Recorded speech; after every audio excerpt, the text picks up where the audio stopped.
Assalamualaikum warahmatullahi wabarakatuh. Perkenalkan, nama saya Dino Karya, 1910 3210 31, Prodi Agribisnis Fakultas Pertanian Universitas Muhammadiyah Jember. Di sini saya akan membuat konten yaitu ketahanan pangan di masa pandemi.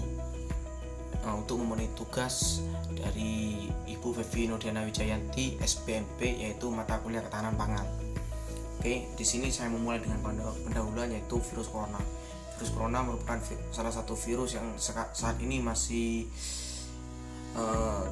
global. Karena kenapa? Karena virus corona ini menyebar di seluruh dunia. Ada 90% sekarang sudah menyebar di seluruh dunia. Adapun beberapa aspek yang telah dilakukan pencegahan di seluruh dunia.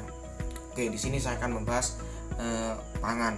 Sektor pertanian menjadi salah satu sektor fundamental yang berkaitan terhadap ketahanan pangan, yang nantinya akan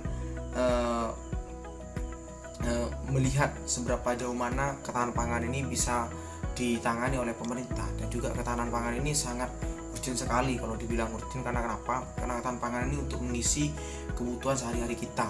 Di sini pandangan FAO, yaitu Organisasi Pangan dan Pertanian atau Food Estate Agriculture Organization, yaitu memperingatkan kepada seluruh negara termasuk Indonesia salah satunya, terlebih lagi dengan adanya virus COVID, atau kita bisa bilang trennya itu virus corona, yaitu peneguhan terhadap di setiap negara, tidak terkecuali di negara Indonesia. Oleh karena itu pemerintah harus mengantisipasi dengan kebijakan-kebijakan yang diambil dan kebijakan-kebijakan yang harus dibuat oleh pemerintah ke depannya, agar ketahanan pangan ini bisa dipertahankan untuk di era selanjutnya.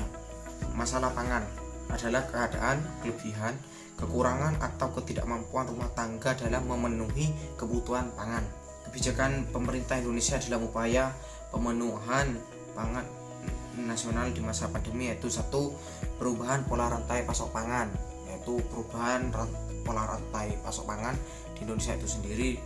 Yang kedua, meningkatkan fasilitas produksi dan konsumsi di sektor pangan, yaitu perubahan atau di konsumsinya sendiri, entah di varietas maupun komoditasnya, yaitu meningkatkan fasilitas. Jadi Indonesia nantinya kebijakannya akan memfasilitasi apa-apa yang harus dibutuhkan di ketahanan pangan itu sendiri. Yang kedua, ketersediaan dan stabilitas harga pangan di tengah pandemi COVID. Jadi pemerintah harus menstabilkan harga-harga komoditas yang ada di Indonesia.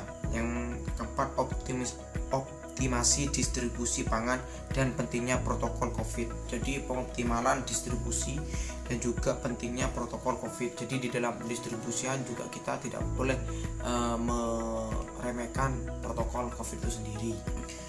Oke, penutup, di sini saya penutup mengambil dengan demikian sebagai langkah antisipasi dampak COVID, terutama terhadap stabilitas ketahanan pangan. Masyarakat dan pemerintah harus saling bahu-membahu dalam memastikan dari segala ini. Jika semua saling berusaha satu sama lain membantu, terutama di ketahanan pangan di masa pandemi ini, maka pasti semuanya akan mudah terselesaikan. Setiap warga negara perlu memahami sifat rasa bela negara untuk meningkatkan semangat dalam memenuhi ketahanan pangan di Indonesia itu sendiri. Sekian, terima kasih. Mungkin itu saja yang biasa saya upload. Wassalamualaikum warahmatullahi wabarakatuh.